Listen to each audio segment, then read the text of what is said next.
Nitong nakaraan nga ay sobrang nag-trending ang pagbisita ni Madam Rosmar sa parisan ni Diwata. At talaga namang dinumog sila ng kanilang mga supporters. Dahil na rin sa mga pinamigay ni Madam Rosmar na cash at marami pang iba. Pero alam nyo ba, sa sumunod na araw ay muling binalikan ni Madam Rosmar ang parisan ni Diwata para tikman ang mga recipe ni Diwata.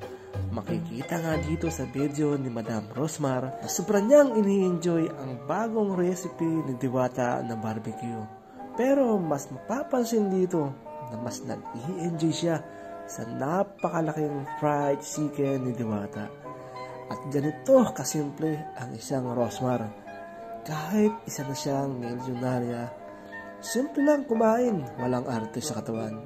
At makikita nga natin dito, sarap na sarap siya sa fried chicken ni Diwata. Kakatuwa ng tingnan, parehong negosyo. Yung iba, naghihilahan pababa. Pero, heto sila at sinusuportahan ang bawat isa na dapat ganoon naman talaga. Dito nga pala siya ngayon sa bagong office ni Diwata na bigay rin ni Madam Rosmar. Napakalaking tulong nga ito kay Diwata dahil sa init ngayon ay meron silang pwedeng makainan ng komportable at maayos na magpapahingahan. Huwag po sana tayo magsawang tangkilikin ang kanilang produkto.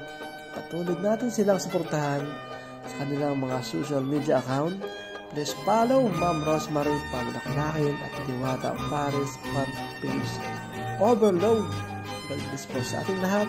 Mabuhay! At narito ang maikling video kung paano in-enjoy ni Madam Rosmar ang mga pagkaing hinanda ni Diwata, ang mga pagkaing pinipilahan ng daan-daang tao sa parisan ni Diwata.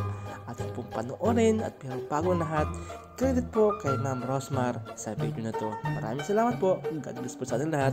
Mabuhay. Sa'yo na kami? Ano sa'yo? Kaya na okay.